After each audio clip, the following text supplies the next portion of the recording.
Fala, família da Natação Criativa! Mais um episódio do nosso podcast. Queria agradecer a sua presença que está assistindo a gente pelo canal do YouTube ou pelas plataformas de Spotify, pelo áudio ou pelo vídeo.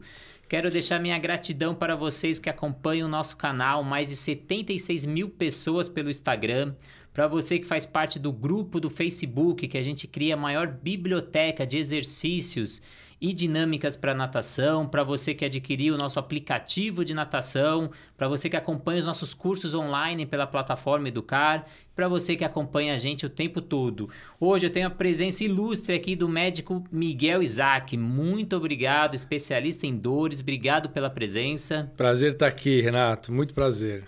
E eu queria que você iniciasse aí contando para o nosso público. Quem é o Dr. Miguel Isaac Filho? O Dr. Miguel Isaac Filho, eu sou anestesista, sou médico formado em 1989, depois eu fiz residência de anestesiologia no HC aqui em São Paulo, de 90 a 92. Trabalho como anestesista até hoje, mas estou já há algum tempo, a ir para o caminho da dor, né? Porque é inerente à minha especialidade, né? Você, além de fazer anestesia para propiciar que o cirurgião consiga operar, a gente precisa cuidar da dor pós-operatória do paciente, entendeu? Mas nós estamos vendo que agora, de uns tempos para cá, se tem dado muito mais atenção para a dor, porque ela realmente é mais importante do que se imaginava antigamente. E como que te fez escolher a medicina, né? Então, muita gente que escolhe a medicina não tem que querer muito, Rapaz, né? Toda essa trajetória aí. Olha, eu operei um peixe quando eu tinha uns 15 anos. Eu operei um peixe, o peixe estava com problema na cauda. Eu comprei um livro de aquariofilia e comecei a estudar como é que tratava aquilo no peixe, etc. Aí fiz uma cirurgia, tirei a parte ruim da cauda do peixe, pus ele numa solução de antibiótico. E aí o peixe ficou bom, entendeu? Acho que começou com essa curiosidade. Eu sempre fui muito curioso com tudo. Não só com a parte de médica, assim. Eu seria um engenheiro mecânico muito, assim, eu ia me dar bem na engenharia mecânica também, porque eu sou super curioso. Eu quero saber como que as coisas funcionam. E eu acho que é um peso a gente escolher a profissão. Chega um momento da vida que a gente tem que fazer essa escolha, mas para o médico são duas escolhas. Então, você escolhe a medicina e depois vai escolher a especialização, Sim. que também são várias opções. E o que te fez escolher a sua especialização? A minha especialização, eu estava muito assim em dúvida, né, na faculdade, porque eu gostava de tudo. Eu achava a oftalmologia bem bacana, eu achava a cirurgia geral bacana, neurocirurgia, achava o máximo, achava legal para burro tudo. Só que teve um professor específico de anestesia e de farmacologia. Ele deu aula de farmacologia para mim no 3º ano e de aula de anestesia no 5º, que é o professor Irimar de Paula Poço. E ele está aposentado já, mas ele me inspirou a fazer anestesia. Porque as aulas de farmacologia dele, as aulas de anestesia eram sensacionais. Então... e sempre a influência do professor muito importante, né? Então, eu escolhi também a natação porque eu tive um professor de natação excepcional, Fábio Parpanelli. Sempre que eu posso, eu também agradeço, porque foi ele que fez eu escolher fazer a ciência da computação e resolvo mudar para a educação física em aulas de natação. Então, a importância do professor, até para os pais, quem está assistindo a gente, sabendo a importância na hora que eu vou matricular um filho na natação, no inglês, seja onde for, a importância que isso é para a vida, né? E a gente falando agora do nosso assunto principal, que é a dor, queria que você falasse o que é a dor e quais as suas funções no organismo. Renato, a dor é nossa amiga, né? A dor, se a gente não sentisse dor, a gente não estava vivo, porque ela é um sinal de alerta para todos os órgãos e sistemas. Então, a dor de cabeça pode significar uma hipertensão arterial, você vai lá, se recosta, fica tranquilo, mais calmo, para a pressão dar uma baixada. Quando você quebra a perna, por exemplo, vai ter dor, né? Se você não tivesse dor, você ia ficar andando com a perna quebrada e aquele osso cutucando, nervo, artéria, veia que passa tudo ali perto na perna. Então, a dor ela é nossa amiga, é um mecanismo de defesa. O que ela começa a atrapalhar é quando ela começa a se manifestar sem nenhuma dessas ocorrências graves, e quando ela começa a se manifestar cronicamente por alguma lesão musculoesquelética ou principalmente no atleta, entendeu? Aí ela começa a atrapalhar, ela deixa de ser nossa amiga, deixa de ser esse mecanismo de defesa para ser uma coisa que atrapalha. E tem tipos de dores? Tem diferença nas dores? Tem bastante diferença.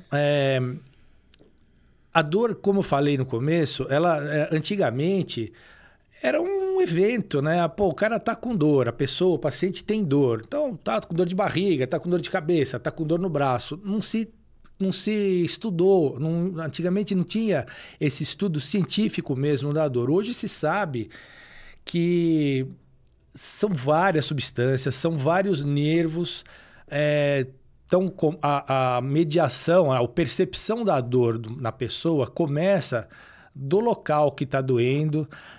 Tem uma via que sobe para o cérebro para a pessoa identificar aquilo como dor. Essa via tem várias sinapses nervosas, cada sinapse dessa tem um neurotransmissor. Na medula já muda totalmente diferente, porque é uma outra via que você consegue bloquear de uma outra forma. Então, é muito complexo, né? Mas, grosso modo, assim, tem a dor somática e a dor visceral que a gente tem. A dor somática é essa dor do atleta, que é a dor na coluna, dor no sistema musculoesquelético. A dor visceral, que é produzida, né? Que ela é gerada por alguma lesão nas vísceras, ela tem uma outra percepção. O paciente percebe ela de uma outra forma. E tem as outras classificações, dor em pontada, dor em facada, dor em queimação. E cada uma dessas dores ajuda, quando o paciente descreve essa dor para a gente, ajuda no diagnóstico, entendeu? E por que você acha que tem muitas pessoas que vivem com dores no dia a dia de passa pessoas? Você deve conhecer, eu conheço, que ela passa às vezes meses, anos convivendo com aquela dor e não procura ajuda. Porque muitas vezes são mal diagnosticadas, né? Ou o paciente se automedica, ele tá lá na casa dele, pô, tô com uma lombalgia, tal, toma um Novalgina, um anti-inflamatório, né? Que são medicações que ajudam momentaneamente, mas... no caso do atleta, por exemplo, que tem dores lombares, etc., o importante é fazer um diagnóstico correto do motivo da dor dele e nunca começar pela parte farmacológica, nem da intervenção, entendeu? Sempre começar, por exemplo, no atleta, começar com a correção músculo-esquelética e biomecânica daquela articulação que está com dor. E a gente pode dizer que as dores podem ter causas emocionais, às vezes tensão, desconforto. Sim. A dor, ela tem um componente emocional e tem um componente físico, que é esse que eu falei no começo, que é o impulso doloroso, o estímulo doloroso caminhando do lugar que existe a dor por várias vias, vários neurotransmissores, até chegar no cérebro, na área que corresponde àquela região que o paciente está sentindo a dor, onde ele tem lesão. Essa é a parte física. Agora, a dor, você pode ver, muita gente fala, eu tenho uma resistência muito grande à dor. Assim, 40% da percepção da dor é emocional, né? Emocional. O paciente que está numa guerra, toma um tiro, por exemplo, ele não sente nada, porque ele está emocionalmente envolvido para salvar a própria vida.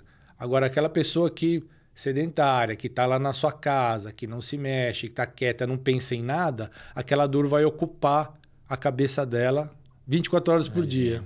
Então piora muito. Mas você acredita que os nossos sentimentos podem produzir essa dor, como medo, tristeza, raiva, ressentimento, inveja? Sim, eu acho que sim, né? Porque o cérebro é a CPU, né? E a gente tem a parte musculoesquelética, é ali a parte que faz a CPU ir para lá e para cá, entendeu? A CPU comanda tudo. A CPU é central de processamento de dados, vamos dizer. Comanda tudo, comanda o corpo inteiro, não é? Então, com certeza, né? Você está com raiva, aumenta a sua pressão arterial, dá dor de cabeça, dá lombalgia, aumenta a contratura muscular. entendeu? Fora a percepção da dor que aumenta quando você está emocionalmente instável. E você acredita que existe tratamentos diferenciados antigamente, hoje mudou? Sim. Muito, muito, muito. A dor hoje em dia é o 5º sinal vital, né? Então, tinha temperatura, pressão arterial, frequência cardíaca, respiração, e agora é dor. A dor é o 5º sinal vital, entendeu? Então, o paciente que, por exemplo, é operado e vai na sala de recuperação pós-anestésica, fica aos cuidados da equipe de enfermagem de lá e da gente, até ele melhorar e poder ir para o quarto, ele antigamente se via cor, temperatura, pressão arterial, frequência cardíaca, e agora é a dor. O paciente, a gente precisa analisar e saber qual que é o grau de dor que o paciente está sentindo. Qual que foi a pergunta mesmo? No começo? Como que a dor era tratada antigamente, como ela é tratada hoje? Sim. E antigamente era tratada assim, para você ter uma ideia, eu li um artigo muito antigo de uma revista de anestesia americana que dizia que os recém-nascidos não tinham dor. Então, eles faziam, às vezes, cirurgias cardíacas no recém-nascido, abrir o tórax do recém-nascido para fazer cirurgia cardíaca de urgência e tal, não é? Que já tinha aquilo, e não se tinha nenhum cuidado com dor pós-operatória, analgesia intraoperatória, entendeu? Porque a anestesia, ela também é mais meio complexa, né? Tem que bloquear um monte de coisa. Fazer o paciente dormir, fazer ele não ter dor, fazer ele não ter reflexo, mesmo dormindo. E o pós-operatório dessa cirurgia. Então, não se dava bola para isso, né? Tô com dor. Mas também se foi operado, né? Tal. Eu tô com dor. Mas também você joga bola assim e tal. E hoje em dia a gente sabe que não, que a dor tem consequências, principalmente quando ela fica crônica. Então, hoje se sabe que o mínimo que acontece quando o paciente tem dor crônica é aumento da pressão arterial, aumento da frequência cardíaca, aumento da glicemia, perda de humor, entendeu? E fisicamente, aquele caminho que o estímulo doloroso percorre pelos nervos até chegar no cérebro, ele começa a ficar aumentado, começa a ficar facilitado, os nervos ficam maiores, gordos, aquela via que faz com que a dor suba para o cérebro, ela fica quente, fica facilitado o impulso.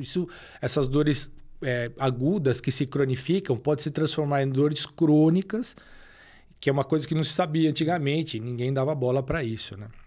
Eu vi até uma pesquisa no canal Viver Bem, que eles fizeram uma enquete. Em qual parte do corpo você costuma sentir dores musculares? Foram 384 pessoas entrevistadas, 69 assinalaram sentir dor nas costas e nos ombros, que são os mais comuns, 21 nas pernas e 5% nos braços. E só apenas 4% falaram que não sentiam dores diariamente. Então, o que ocasiona essas dores, principalmente as dores nas costas, que é tão comum? Eu acho, na minha concepção, eu não li isso em lugar nenhum, entendeu? Mas pelo bom senso, eu sei do seguinte: a nossa vida, a vida do ser humano mudou muito nos últimos 100 anos, entendeu? E evolutivamente o nosso corpo não mudou. O nosso corpo ainda é o corpo de 100 anos atrás, entendeu? Então, é um corpo que ainda precisa de exercício físico, porque 100 anos atrás, como é que você vivia? Você não ia no supermercado com carro automático e parava lá, ou pedia comida pelo iFood, ficava parado em casa no controle remoto. Você tinha que ir lá, plantar, colher. Então, 100 anos atrás, a gente tinha mais atividade física por necessidade do dia a dia. E hoje em dia nós não temos isso. Nós temos um corpo que precisa ainda dessa atividade física, de fortalecimento muscular, etc., de alongamento, que é o que esse tipo de exercício faz normalmente, mas o uso desse corpo não está correspondendo ao que ele precisa. O Ministério da Saúde fala que o sedentarismo é uma das causas, né, dessas dores. Sim, sem dúvida. E 47% da população é sedentária, segundo o IBGE. Então, a importância, né, você até é frequentador assíduo ali de academia, a importância dessa atividade. Só que a atividade física vem com um mito aí, sem dor, sem resultado. Não, então. O que você acha? O que você acha disso? Eu acho que, principalmente quem frequenta bastante a academia, tem que tomar cuidado com isso, entendeu? Porque muitas vezes eu já vi até colegas médicos falando que não, começou a doer um pouco, mas eu comecei aí. Não, peraí, você está fazendo uma coisa agudamente e teve uma dor, é sinal que você está sendo mandado um sinal de alerta para você, né? Tem alguma coisa errada ali. Diferente daquela dor ali do dia seguinte, do aumento de esforço de uma musculatura que faz tempo que você não usa, essa dor muscular, do exercício físico do dia seguinte, tudo bem, é uma coisa. Também não pode doer muito. Mas tem que se prestar atenção no exercício físico quando começa a ter dor, entendeu? Eu comecei a fazer um tipo de exercício físico na academia lá e comecei a ter dor lombar. Falei, não, isso aqui não tá legal. E aí parei.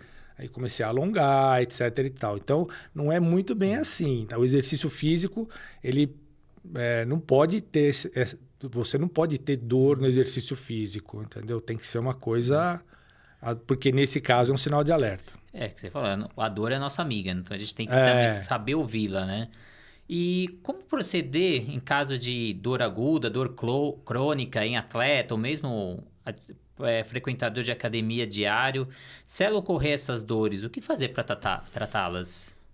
Olha, primeiro tem que se analisar o que você está fazendo, qual o exercício que você está fazendo que tá causando essa dor. A carga muito alta, a amplitude do movimento da articulação muito alta, há uma vontade de pegar muito peso, que é a carga alta, entendeu? Ou você teve uma lesão naquela articulação ou no músculo, entendeu? Então, se a dor começa a ficar constante, o primeiro de tudo é parar um pouco, dar um descanso. Se você descansou, parou de doer, você volta a fazer exercício, voltou a doer, então precisa fazer um exame, fazer uma ressonância, consultar um médico para ver se você não desenvolveu, se o paciente não desenvolveu alguma lesão mesmo, muscular, musculoesquelética, ligamentar, óssea. É muito comum a avulsão de osso, né? Porque o tendão dos músculos é ligado, colado no osso. Então, muitas vezes você tem uma microavulsão ali que por causa de exercício físico feito com uma carga muito alta, entendeu? Então, se a dor ficar crônica assim, se começa a doer sempre, fazer um exame e tomar cuidado.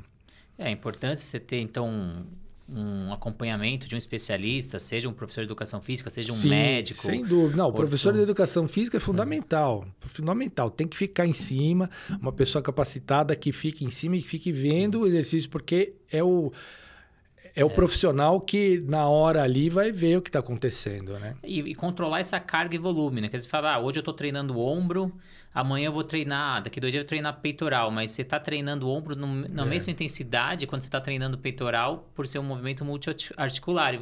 E o leigo não sabe disso, então ele está treinando 2 vezes a semana o ombro, né? Sim. E dependendo dessa sobrecarga que ele faz, aí vem a lesão, principalmente em tendão. Porque o ombro é musculatura acessória, né? Eu estou treinando só peito.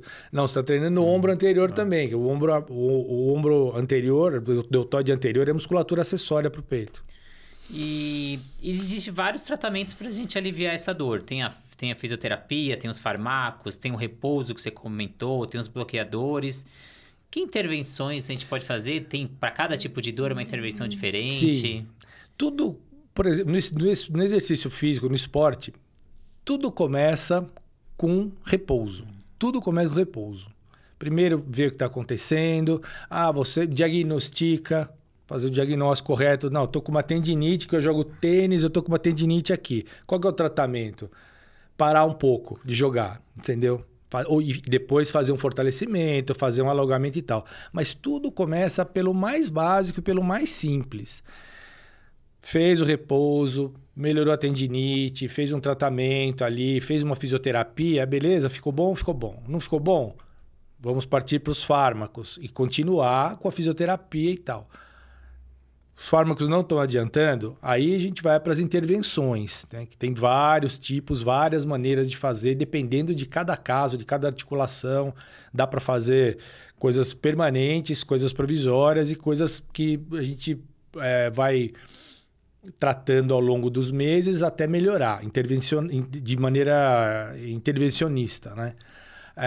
Mas sempre começar do mais básico, sempre começar com a fisioterapia, porque normalmente a dor, quando não é uma dor de lesão aguda, é uma dor de esforço de repetição, né? Então tem que fazer um acompanhamento, o professor de educação física tem que ficar do seu lado para ver se você não está fazendo exercício errado, até você melhorar daquela dor. Nunca partir para o fármaco, para intervenção, porque a causa da dor vai continuar. E quais são as lesões mais comuns no esporte? É a dor lombar, né? A dor lombar. A dor lombar eu acho que tá lá em cima, ocupa, entendeu? Porque ninguém faz abdominal. Você gosta de fazer abdominal? Ninguém gosta. Entendeu? Faz abdominal, não fortalece core, não faz alongamento, entendeu? E aí vai para academia, fica forte das pernas, fica forte de tudo, mas o que segura o seu corpo, a parte de cima ali, os ligamentos não estão alongados, a musculatura paravertebral não está tão boa, entendeu? E aí é a dor lombar, com certeza. E a força da gravidade vai te empurrando para frente. Exato. Aí você sai da academia, a força da gravidade continua agindo, entendeu? Aí não tem como. E tem como minimizar ou prevenir, então, essas lesões, seja lombar ou joelho, ombro, também são outras que são recorrentes ali para quem faz exercício físico? Exatamente. O professor de educação física, ele tem papel fundamental nisso, porque o que precisa fazer? Você precisa começar o exercício devagar. Antes de começar o exercício, precisa se aquecer, precisa se alongar. Existem uns trabalhos do Paulo Musi que o trabalho não é dele, ele cita esses trabalhos, que você não pode alongar o grupo muscular e as articulações que você trabalhou na musculação naquele dia, entendeu? Então, fazer isso alternadamente, manter sempre o alongamento e sempre com a supervisão do profissional, do professor de educação física, que é o profissional que está ali vendo o que você está fazendo. Porque tem muito cara que não quer nem se aquecer. Ele vai lá, chega lá, começa a puxar ferro, tal, não sei o quê. Ai, puta, minhas costas, amanhã eu tô melhor. E aí começa uma lesão que pode se cronificar. Que é aquela dor sem resultado. Né? Eu tô sentindo dor, mas tudo bem. E você comentou da lombar. A lombar eu acho que não é certeza, eu já vi esses estudos, que é a principal causa de afastamento do trabalho. Sim, sim. E você acha que é possível levar uma vida sem dor? Se aquele 4% da população daquele estudo ali, eu consigo conviver a vida diária sem nenhuma dor? Olha, no mundo moderno, Renato, é difícil, entendeu? Esse mundo moderno é muito estressante. Nós temos outros fatores que não só o exercício físico mal feito, né, vai causar dor. Tem estresse, você não consegue, às vezes, fazer por causa do trabalho, por causa do trânsito, etc. Não consegue chegar a fazer o seu exercício físico de maneira adequada. Não consegue se alimentar muito bem, às vezes, então fica obeso, fica com a barriga maior, sobrepeso, entendeu? É difícil, mas é um objetivo. O objetivo é dor zero. Crônica, aguda, no pós-operatório de qualquer cirurgia, o objetivo é esse. E eu acho que para a vida, né, do atleta, daquela pessoa que quer se exercitar sempre, o objetivo é esse, fazer as coisas direito, que é para você não ter problemas no futuro, né?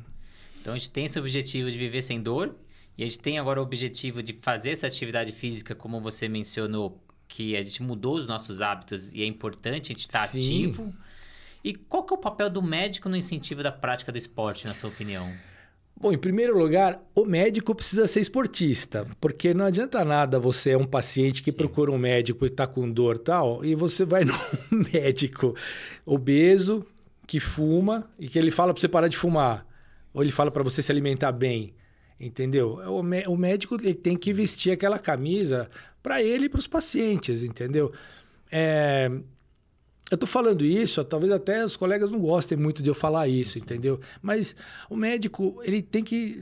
Antigamente não, né? Antigamente o médico era respeitado de qualquer jeito. Não, mas o médico é uma pessoa normal como o paciente, entendeu? E ele tem que dar o exemplo, Você não pode ir no endocrinologista gordo, obeso, entendeu?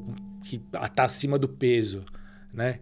Porque aí o endocrinologista vai falar para você se alimentar direito, você fala, oh, mas não tem muita credibilidade. Então, eu acho que o papel do médico é esse. Esse médico vai influenciar muito melhor o paciente, que já não tem uma adesão. Os pacientes dificilmente têm uma adesão à dieta. Normalmente, os pacientes querem ir lá e que você dê um comprimido para eles, que é para eles emagrecerem, para eles não terem dor, quer tomar um remédio para dor e tal. E não é assim. A dor, o controle da dor, principalmente na dor musculoesquelética, é um negócio diário, né? Como eu falei, alongamento, fortalecimento de musculatura e tal. E o médico tem que influenciar direito esse paciente. Se ele não consegue influenciar, difícil. A natação criativa ela apoia um movimento que chama Médicos Atletas, que são médicos que incentivam a prática da atividade física, o combate, prevenção de inúmeras doenças. A doutora Michele Wada, do Rio de Janeiro, é a fundadora desse projeto e ela mostrou, até num bate-papo que eu tive com ela num podcast, alguns estudos que ainda são escassos no Brasil e até no mundo sobre essa influência médica sobre a prática de atividade física. Em um dos estudos que ela trouxe, ela fala que 80% dos médicos não falam sobre atividade física durante a consulta. Então, ele não chega nem a perguntar a famosa pergunta na anamnese. Você faz atividade física? Quantas vezes por semana? Então, ele passa a consulta sem falar sobre atividade física. E outro estudo que ela traz, fala que 75% dos médicos não têm segurança em indicar atividade física porque eles não praticam atividade física. Então, eles não têm conhecimento profundo da atividade física. E aí fica esse papel aí que todo mundo que chega no médico, entre aspas, está com alguma dificuldade, com algum problema. E a atividade física iria auxiliar. E a indicação do médico seria importante. O médico tem esse peso, né? Esse papel, essa autoridade que consegue ser esse incentivador da atividade física. E eu acho importante. Ela tem até um slogan que é: todo paciente saudável necessita de um médico saudável.